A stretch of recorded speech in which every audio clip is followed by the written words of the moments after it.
네, 설 연휴를 앞두고 민심을 잡기 위한 대선 후보들의 경쟁이 치열한데요.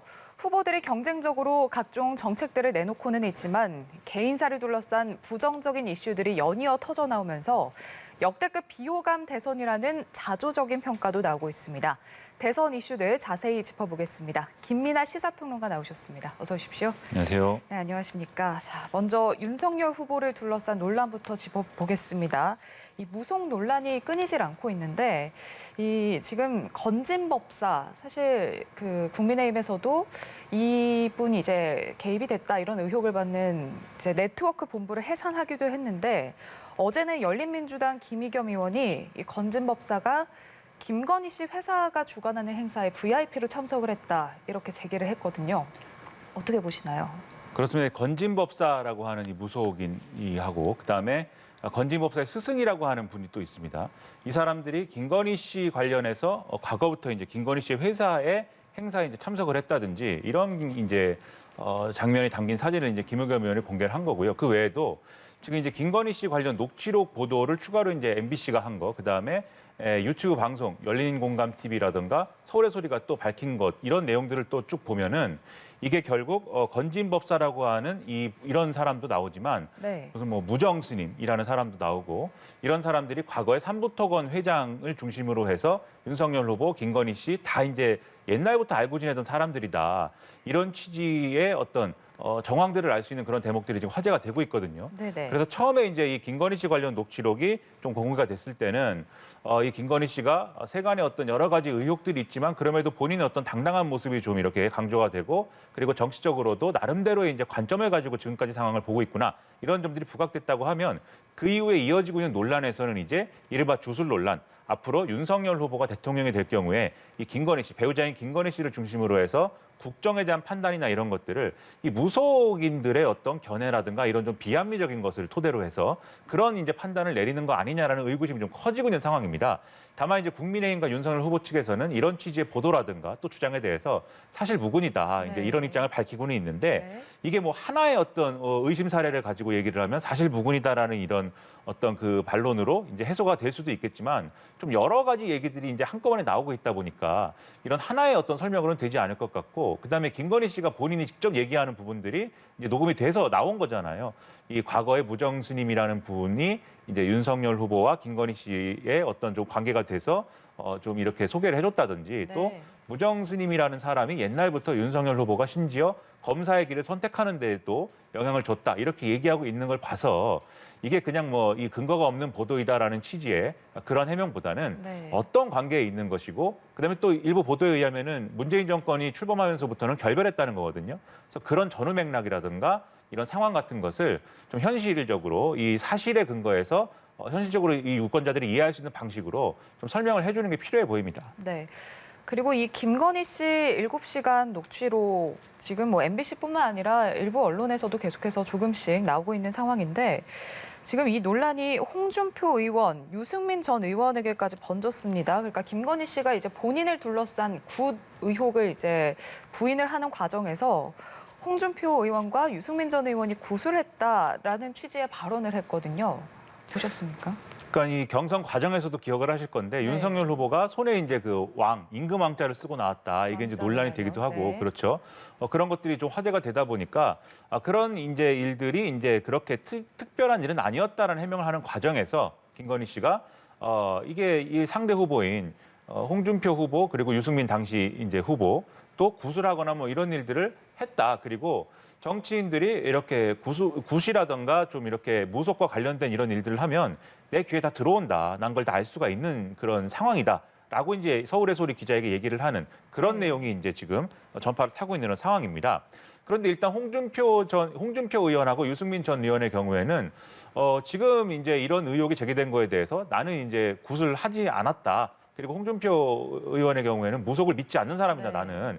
이렇게 얘기를 하면서 이런 거짓말을 하고 뭐 이런 것들은 결국엔 이제 어떤 종류의 본인들을 견제하기 위한 이런 얘기인 것이고 특히 홍준표 의원의 경우에는 최근에 이제 원팀을 좀 만들어야 된다라고 해가지고 윤석열 후보하고 이렇게 좀 식사 자리를 가졌는데 그 자리에서 이제 공천에 관련한 이제 얘기를 하는 바람에 네. 이게 이제 일종의 구태 정치다. 권영세 선대본부장에 의해서 이렇게 비판을 받고 있는 그런 상황 아닙니까? 그래서 그런 것과 연결지어 가지고 이런 것들이 결국 홍준표 의원 본인을 곤란하게 만들려는 윤석열 후보 측의 움직임과 관련이 있기 때문에 이런 것들은 받아들일 수 없다 이렇게 좀 반발하고 있는 상황인 것이죠. 다만 이 부분과 관련돼서는 저는 이제 뭐 구술하는 것이 뭐 현행법 위반도 아니고 네. 어떤 자기의 필요에 의해서 뭐 그런 것들이 필요하면 할 수 있다고 생각을 하고 그리고 했다라고 하면은 당연히 이제 그거는 이제 유권자들의 판단의 대상이 되겠죠. 이 법을 위반한 건 아니지만 과연 이제 21세기에 구실하는 거를 이 정치인들이 해서 특히 대통령이 되겠다는 사람이 해가지고 얻으려고 했던 게 뭐냐라는 의문을 가질 수가 있고 그게 이제 표에 영향을 받을 수는 있겠지만 네. 그것이 뭐 문제다라든지 뭐 이렇게 얘기하기에는 이제 좀 어려운 부분도 있을 텐데 여기서 이제 좀 의문인 것은 김건희 씨는 어떻게 그러면 이 상대 후보들이 구술했다든지 무속과 관련된 일을 했다는 것을 알 수 있는 위치에 있다라고 왜 주장을 했는가 그리고 그런 주장의 근거는 뭔가 이게 이제 중요한 거거든요. 네네. 김건희 씨가 이 서울의 소리 기자한테 반복해서 이제 얘기를 하고 있는 것은 내가 그러한 무속과 관련돼서는 나름대로의 상당한 전문성이 있다를 얘기를 하는 거예요. 그래서 구술 누가 했다는 것도 알 수 있을 만큼의 인적 네트워크가 있는 거고 그리고 심지어 이제 서울의 소리 기자에게 관상이나 또 손금 이런 거를 이제 봐주겠다고 하면 사진을 찍어서 보내라고 하거든요. 이런 걸 볼 때 어찌됐든 간에 김건희 씨가 이 분야에 있어서는 상당한 관심을 갖고 있는 건 확실한 사실인 것 같은데 그렇다면 이런 것들이 지금 국민들이 우려하는 대로 국정 운영이라든지 또는 이제 영부인으로서의 활동 이런 것과도 연관될 수 있다는 우려가 있으니까 네. 이걸 이제 해소해 주는 게 상당히 필요해 보이는데 그걸 위한 어떤 여러 가지 해명이나 이런 것들은 나오지 않고 있고 오히려 이게 지금 앞에 이제 질문 주신 대로 원팀 논란 이런 것으로 이제 불똥을 튀고 있기 때문에 이거는 지금 해명하고 정리해야 될 필요성이 상당히 있어 보입니다. 네. 그러니까 이게 그냥 의혹이 아니라 이제 본인의 입을 통해서 나온 거기 때문에 좀 정확하게 해명을 하고 넘어가야 될 필요가 있을 것 같은데 지금 이 김건희 씨가 이제 설 전후로 공개 활동이 임박했다 이런 관측도 나오고 있거든요. 그렇다면 이제 어떤 모습으로 활동을 시작을 해야 할지에 대해서도 고민이 클 것 같은데 글쎄요, 뭐 다시 한번 뭐 사과를 하는 모습으로 뭐 시작을 해야 된다고 보시는 건가요? 어떻게 이걸 좀 타개를 할 수 있을까요? 일단 사과는 지난번에도 이제 허위 이력 의혹이 불거졌을 때 그때도 한번 사과를 했었는데 네. 그 사과가 별로 이렇게 유권자들에게는 긍정적인 모습으로 비춰지지 않았습니다. 왜냐하면 사과를 정확하게 누구를 대상으로 무엇에 대해 사과를 하는 거냐 이게 분명치가 않았거든요. 네. 그래서 이제 보는 사람들의 입장에서는 그 당시에 허위 이력 의혹 때문에 하는 김건희 씨의 사과가 국민들을 대상으로 자신이 한 일에 대해서 사과를 한다기보다는 좀 이런 논란으로 이 후보자, 즉 자기의 배우자인 윤석열 후보에게 누를 끼치게 된 거에 대해서 사과하고 있는 게 아니냐 이런 느낌이 좀 들었던 거죠. 네. 그리고 이 의혹을 대하는 윤석열 후보의 태도도 이후에 이제 일종의 셀프 인터뷰를 통해서 유튜브에 이 동영상을 올려서 본인의 어떤 여러 가지 입장이나 이런 것들이 피력했는데 그 유튜브 영상을 봐도 김건희 씨가 사실 자기가 출마를 안 했으면은 이러한 고초를 겪지 않을 수 있었는데 출마를 하는 바람에 이제 김건희 씨가 이런 어려움을 겪게 됐다라는 취지의 그런 인식을 가지고 있는 것처럼 비춰졌습니다. 그러니까 사실 공개 활동을 하기 전에 사과를 한다고 하면 이런 정도의 내용의 사과를 하는 것은 소용이 없는 거예요. 이런 사과가 아니고 네. 국민들을 대상으로 그동안의 이제 논란에 대해서 좀 이 사과할 것은 사과하겠다 이런 자세가 필요하다고 보이고요. 그리고 사과한다는 게 이게 좀 이 뭐랄까요 막연한 사과여서는 안 된다라고 하는 건데 막연한 사과여서는 안 된다라고 한다고 하면은 사과를 할 필요가 없는 부분도 사실은 의혹 중에는 있을 거거든요. 네, 네. 그 부분에 있어서는 당당하게 본인의 이제 입장을 밝히고 이런저러한 것들은 과거에 내가 이런 사실은 있지만 그게 왜 문제가 되겠느냐 그렇게 할 수 있었다고 생각한다 문제 없다 이렇게 얘기를 하고 정말 사과를 해야 되는 게 명백한 사안에 대해서는 국민들에게 과거에 제가 이런 좀 미비한 점들 그리고 미처 생각하지 못했던 점들 이런 것들이 있었는데 네. 이런 것들 때문에 심려를 끼쳐들어 죄송하다라고 이게 좀 정확하게 사과하는 것이 필요하다고 보이고요. 이후에 활동에 있어서도 이제 뭐 여러 가지 얘기를 하는데 일단 국민의힘과 윤석열 후보 선대위 측에서는 김건희 씨가 명확하게 무슨 활동을 하겠다라는 거는 계획된 바가 없다고 지금 얘기를 하고 있어요. 네. 그런데 최근에 이제 오늘자 신문이나 이런 걸 보면은 김건희 씨가 이제 어떤 의상을 입고 프로필 사진 촬영하는 자리에 있었다라고 해서 그게 이제 공개 활동에 임박한 거 아니냐 이런 이제 얘기로 이제 이어지고 있는 건데 이런 여러 가지 정황들을 보면은 설 이후에 뭔가 배우자로서의 활동에 나설 것은 또 분명해 보이거든요. 그래서 네. 지금 계속 이제 뭐 계획이 없다 이렇게 오히려 이렇게 얘기를 하는 것은 김건희 씨와 관련된 일정이나 뭐 여러 가지 판단은 지금 윤석열 후보 선대위 차원에서 이루어지지 않고 있는 게 아니냐. 이렇게 생각할 수 있게 되는 거고 기존에 여러 가지 의심이 있습니다. 김건희 씨는 그 윤석열 후보 주변에서는 원터처블인 거 아니냐. 그리고 그렇다고 해서 김건희 씨가 이번에 녹취록에서 드러난 바와 같이 선거에 전혀 이런 어떤 조력하고 있지 않거나 나름대로의 판단을 하고 있지 않은 것도 아닌 것 같은데 네. 그럼에도 불구하고 계속 이렇게 얘기하는 게 뭐냐. 어떤 맥락인 거냐. 이런 것들이 의구심이 좀 있는 상황이에요. 그래서 네네. 공식 활동 계획이 있다라고 하면 그건 이제 공식적으로 선대위 차원에서 밝히고 그 밝힌 내용에 따라서 활동하는 것이 필요하다고 생각을 합니다. 네. 이게 뭐 사과가 됐든 해명이 됐든 어쨌든 한 번은 꼭 명확하게 짚고 넘어가야 된다 이런 말씀이신 것 같은데 지금 윤석열 후보가 이제 대북 강경 메시지를 내놓으면서 이제 선제 타격밖에는 막을 방법이 없다. 이 발언을 두고서 지금 북한 매체가 윤석열 후보 사퇴를 촉구를 했습니다. 이 과정에서 지금 여야 공방이 이어지고 있는데 어떻게 보고 계시나요? 이게 애초에 윤석열 후보가 선제 타격만이 이제 북한의 미사일을 막을 수 있다 이렇게 얘기를 한 것은 물론 네. 이 말 자체가 이제 좀 부적절하다든지 또는 이제 지도자로서의 이제 좀 이런 위치에 있는 사람이 할 말은 아니었다든지 이런 지적이 많이 나오고 있습니다만 네. 북한이 쏜 이 시험 발사한 미사일이 극초음속 미사일이라고 하니까 우리가 가지고 있는 이 삼축 체계라고 하는 그 북한의 미사일 대응에 대한 어떤 계획으로 볼 때 사전에 이제 원점 타격을 하고 미사일이 발사됐을 때에는 요격을 하고 그다음에 미사일이 결국 이제 좀 이렇게 떨어졌을 때에는 응징을 한다라는 이런 구도에서 보면 요격과 응징이 응징이 불가능하기 때문에 그렇기 때문에 그럼 남은 방법은 선제 타격밖에 없는 거 아니냐라고 얘기를 한 거였거든요. 네.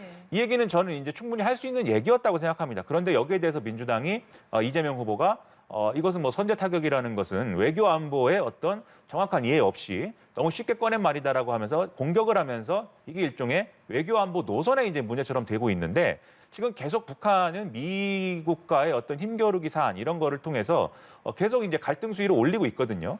오늘 이제 나온 여러 가지 전망들을 보면은 곧 ICBM 관련 뭐 시험 발사를 할 수도 있다. 그리고 뭐 ICBM 아니더라도 중거리 탄도미사일 발사할 수 있다. 뭐 이런 얘기가 계속 나오는데 그러면 이제 대선에서 지금까지는 다소 이제 주변화돼 있었던 대북 정책 관련 이슈가 다시 중심으로 끌려 나올 수밖에 없는 거예요.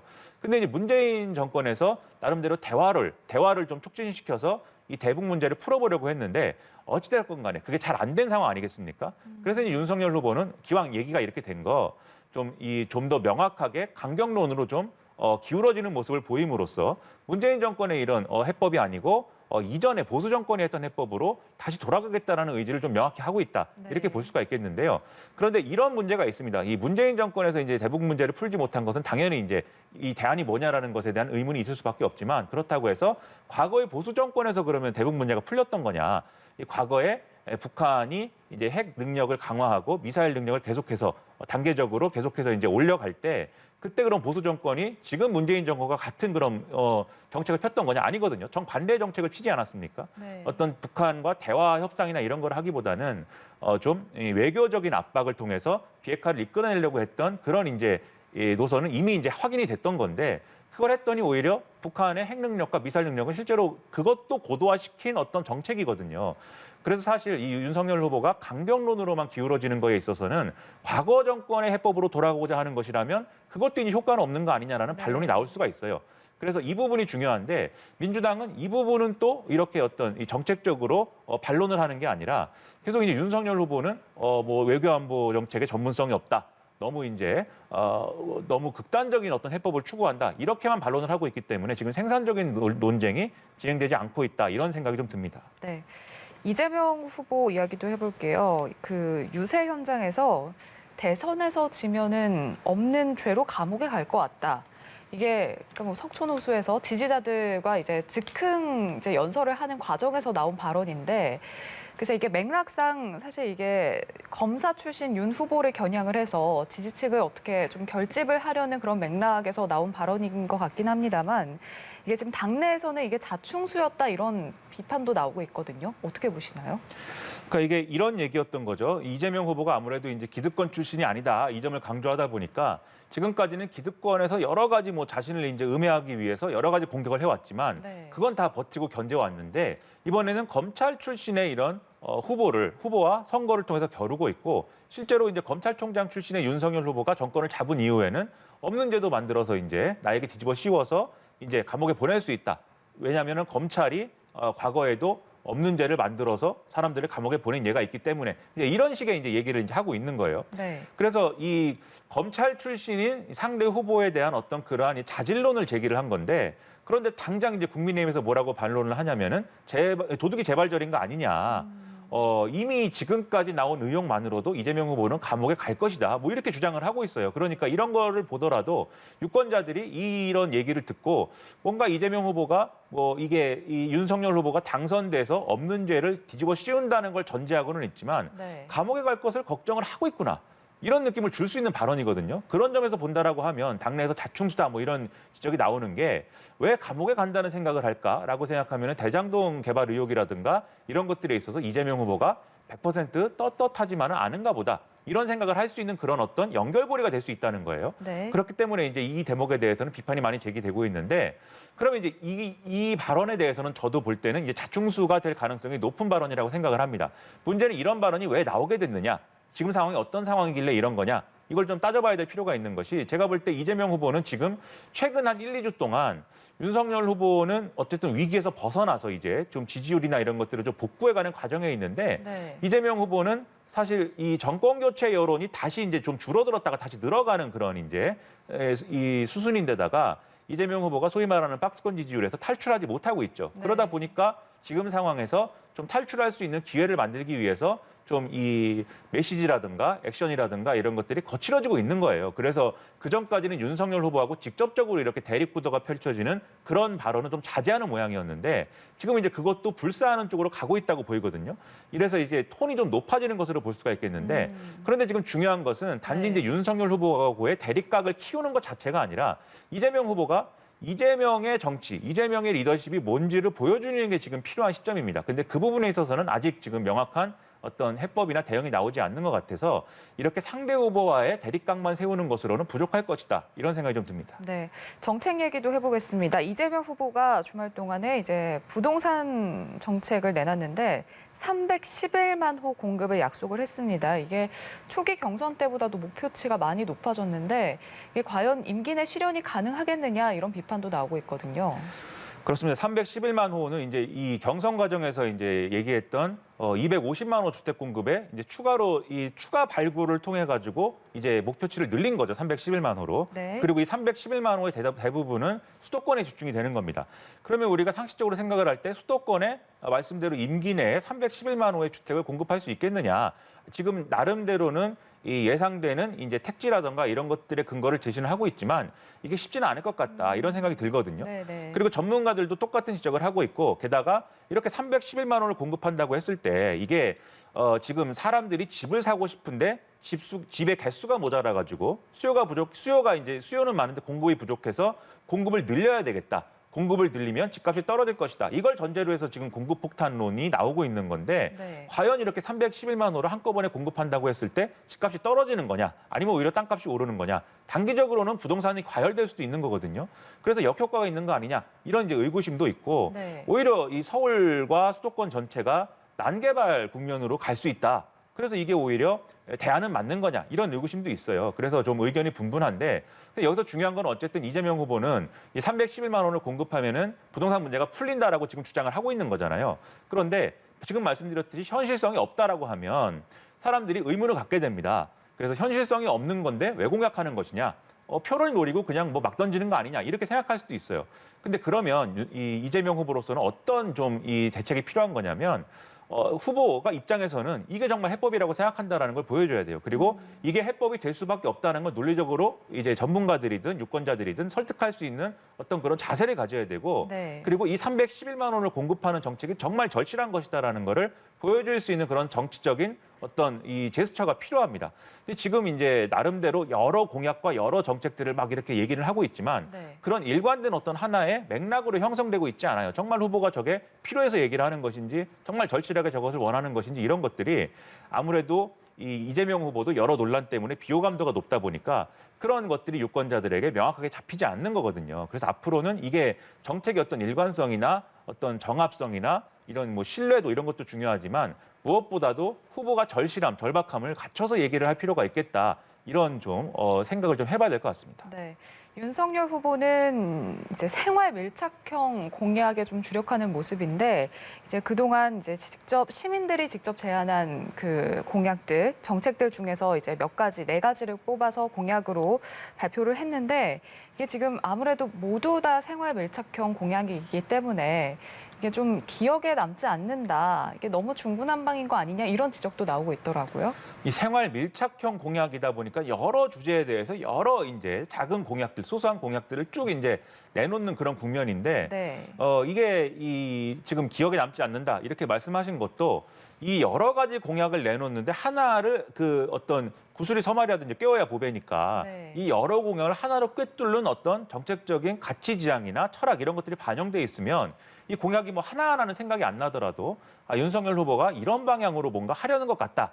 그게 뭐 예를 들면은 본인이 얘기하는 이제 공정과 상식이라고 하는데 뭔가 이전 정권으로 돌아가는 그런 어떤 연장선에서 얘기하는 거다라든지 아니면 문재인 정권하고 큰 틀에서는 같지만 좀 더 전문성을 뭐 이렇게 제고하는 방향이다라든지 이런 것들이 잡혀야 되는데 네. 지금 그렇지가 않아요. 그렇기 때문에 기억이 안 남는 거고 효과가 없는 거다라고 얘기를 하는 건데요. 이런 종류의 이제 소소한 공약, 생활 밀착형 공약을 이제 좀 언론에서 이제 마이크로 타겟팅을 해서 공약을 제시하는 거다라고 평가를 하고 있는데 원조가 이제 미국의 오바마 대통령 사례입니다. 오바마 대통령이 후보 시절에 이렇게 공약을 발굴해가지고 빅데이터 기반으로 해서 공약을 발굴해서 이렇게 소소한 공약들을 많이 이제 내보내는 방식으로 재미를 많이 봤다는 건데 문제는 그때도 오바마 대통령이 담대한 변화를 얘기하면서 이런 공약을 발굴해서 일상생활에서 일으킬 수 있는 변화를 얘기한 거예요. 근데 이제 윤석열 후보나 이재명 후보도 그렇습니다. 이런 소소한 공약들을 통해서 본인이 주장하고 있는 그런 가치의 변화까지 이끌어낼 수 있는 어떤 스토리를 만들고 있느냐? 네. 그렇지는 않아 보이고 특히 윤석열 후보가 얘기한 이제 부모 육아 재택 보장 이 경우에는 좀 더 다각적인 검토가 필요해 보이는 게 육아 재택 얘기하면은 좀 긍정적인 부분도 당연히 있어요. 육아를 이 여성이 전담하는 이런 사회 시스템이 있는데 육아휴직을 하게 될 경우에 그게 이제 육아휴직을 좀 이렇게 생산적으로 좀 이 기업에서 활용할 수 있도록 하는 방안이 있는 게 아니라 오히려 육아휴직을 겪고 나서 회사에 돌아오면 여성의 경력 단절이라든지 이런 것들이 이어질 수 있으니까 네. 그것을 방지하기 위해서 재택을 하면서 육아를 할 수 있도록 해주고 그걸 하는 기업에 인센티브를 주겠다 이 얘기를 하고 있는 건데 이것이 잘 되면은 이제 긍정적인 효과가 있겠지만 만약에 부정적인 측면으로 가게 되면은 지금의 육아휴직 제도가 오히려 지켜지지 않는 그런 결과가 될 수도 있습니다. 기업에서 이제 육아휴직 할 것이냐, 육아재택 할 것이냐라고 네. 이제 물었을 때 당연히 이제 육아재택을 선호하는 확률이 높아질 거고 그리고 이제 애를 키워본 분들의 입장에서는 육아재택 가능할까라는 의문도 있을 거예요. 그래서 이런 소소한 공약의 경우에 그냥 이런 좋은 아이디어일 수 있습니다라는 차원이 아니라 네. 이런 의문을 해소해 줄 수 있도록 디테일을 좀 더 갖추는 것도 지금 상당히 필요해 보입니다. 네. 좀 디테일적인 부분도 필요하고 또 이 모두를 아우르는 관통하는 좀 하나의 큰 틀이 필요하다 이런 말씀이신데 지지율도 살펴보겠습니다. 한국사회여론연구소 조사를 보면요. 이재명 후보가 2.4포인트 하락을 해서 33.8% 그리고 윤석열 후보가 전주보다 2.4%포인트 상승을 해서 43.8%. 참 이번 여론조사 추이에서는 이제 윤 후보가 좀 상승세를 타고 있고 이재명 후보는 좀 주춤하는 그런 결과가 나왔는데 최근의 민심은 또 어떻게 보고 계신지도 궁금해요. 일단 이 여론조사는 이제 ARS 방식으로 이제 집계가 됐고 네. 그래서 이런 방식은 윤석열 후보에게 좀 유리한 숫자가 많이 나오는 그런 방식이긴 합니다. 네. 보통 최근의 여론조사들 종합표를 해보면은 ARS 조사는 윤석열 후보에 좀 이제 높게 나오고 전화면접 조사는 이제 이재명 후보에 그래도 좀 우호적으로 나오는 이런 결과들이 있기 때문에 먼저 말씀을 드리고요. 네. 근데 그걸 감안하고 보더라도 전체적인 여론조사를 이제 여러 다양한 이제 방법론에 의한 여론조사를 종합을 해서 좀 모아보면 윤석열 후보는 지지율이 이제 복구가 되고 치고 올라가는 흐름이 분명히 보이고 이재명 후보는 멈춰 있거나 아니면은 하락세로 전환되고 있는 흐름들이 있습니다. 네. 이거는 이제 두 가지 때문이라고 보이는데요. 윤석열 후보는 어쨌든 내용을 극복하고 그다음에 이 윤석열 후보 본인의 어떤 리스크라고 볼 수 있는 이 배우자 의혹이라는 게 김건희 씨 녹취록 논란 때문에 어느 정도 희석이 돼 있는 상황이잖아요. 그러면서도 그게 또 전체적인 뉴스량을 굉장히 많이 이제 점유를 했습니다. 그러다 보니까 이재명 후보로서는 본인의 어떤 유능함이라든지 이런 것들을 보여줄 기회는 다 이제 잃어버리는 상황, 뉴스에서 밀려버리는 상황에 더해서 네. 이재명 후보의 또 흠이랄까요? 그런 것들은 또 크게 보이는 상황이에요. 왜냐하면은 이 대장동 개발 의혹이나 이런 것들이 재판이 계속 있고 또 관련한 인물이 사망하기도 했고 변호사비 대납 의혹에서도 이것 관련돼서 사망한 인물이 나오고 이러다 보니까 네. 이재명 후보가 비호감도를 높일 수 있는 이런 장면들은 크게 보이고 하다 보니까 이런 결과가 나오는 측면들이 있는데 또 하나 볼만한 게 안철수 후보의 지지율도 이제는 좀 그대로 더 치고 올라가지 못하거나 하락하는 듯한 그런 이제 좀 흐름으로 전환이 되고 있다는 겁니다. 그 얘기는 뭐냐면 정권 교체 여론이 커진 상황에서 안철수 후보로 갔던 지지율도 이제 일부는 윤석열 후보로 돌아온 측면들이 있다는 거고요. 동시에 안철수 후보가 이재명 후보의 중도층 진출에 있어서는 일종의 이 벽을 이제 형성하는 그런 구도가 이제 만들어지고 있다는 거기 때문에 네. 이 벽을 뚫는 게 이재명 후보로서는 굉장히 중요하겠고요. 윤석열 후보는 계속해서 이 중도층을 장악해가는 그리고 확실하게 콘크리트로 좀 다지는 이러한 이제 행보가 필요한 상황인데 둘 다 지금 쉽게 되는 국면은 아니에요. 네네. 그렇기 때문에 오늘의 여론조사를 보면 확실히 윤석열 후보 상승세, 이재명 후보는 약간 떨어지는 모양새, 안철수 후보는 좀 이렇게 유지되는 모양새 이런 것이지만 이게 또 설 전까지는 유지가 된다 할지라도 설 전에 이제 TV 토론이라든가 이런 걸 통해서 얼마든지 이제 바뀔 수 있는 그런 구도이다 이런 상황으로 보입니다. 그 TV 토론이 정말 최대 변수가 될 것 같은데 어떤 결과를 예상하고 계신가요? 일단 이 TV 토론이라는 거는 결국 두 후보가 나와서 말로 싸우는 것이기 때문에 네. 말솜씨라든가 그동안에 이제 이 나름대로의 이제 좀 이 경기도지사라든지 성남시장이라든지 이런 걸 역임하면서 나름대로 국정이 어떤 것이다라는 걸 설명할 수 있는 그런 기반을 갖춘 이재명 후보가 다소 이제 유리할 걸로 보여요, 표면적으로는. 네. 그런데 이 말에 있어서는 그런데 그 결과를 놓고 유권자들이 어떻게 평가할 거냐 여기에 대해서는 윤석열 후보는 사실 지금까지 토론을 그렇게 잘하지는 않을 거야. 이런 사람들의 인식이 있기 때문에 네. 어느 정도의 성과만 보여줘도 윤석열 후보가 좀 늘었다. 이렇게 평가하는 분들이 많이 있을 거거든요. 특히 대장동 개발 의혹이라든가 변호사비 대납 의혹이라든가 이재명 후보의 이제 지금 비호감도의 어떤 근거가 되고 있는 부분들을 다른 검사 출신의 어떤 그러한 날카로운 어떤 모습을 보여가지고 공략을 잘한다면 윤석열 후보로서는 애초에 기대치가 낮은 상황에서 좀 득점을 할 수 있는 그런 기회가 올 거고요. 네. 이재명 후보로서는 자신의 어떤 그런 유능함이라든가 이런 것들을 최대한 부각시키면서 윤석열 후보가 정책 현안에 대해서는 지금까지 여러모로 좀 뭐랄까요?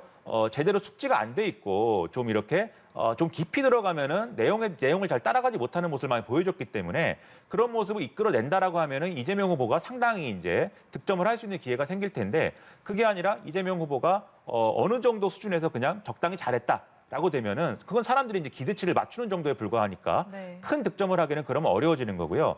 더군다나 이재명 후보가 자기가 좀 유리한 어떤 상황에서는 약간 이제 말이나 이런 것들이 좀 오버페이스가 되는 그러한 또 약점이 좀 있습니다. 그러한 약점을 노출할 경우에는 오히려 실점이 될 수가 있기 때문에 네. 이 단순하게 놓고 보면은 이재명 후보가 토론에서 유리할 것인데 그 결과를 놓고 유권자들이 어떻게 평가할 거냐는 이 당일에 이제 어떻게 토론이 진행되느냐 이게 굉장히 중요하게 이제 생각이 된다 이런 내용입니다. 알겠습니다. 여기까지 듣겠습니다. 김민아 시사평론가와 대선 이슈들 자세히 짚어봤습니다. 오늘 말씀 고맙습니다. 고맙습니다.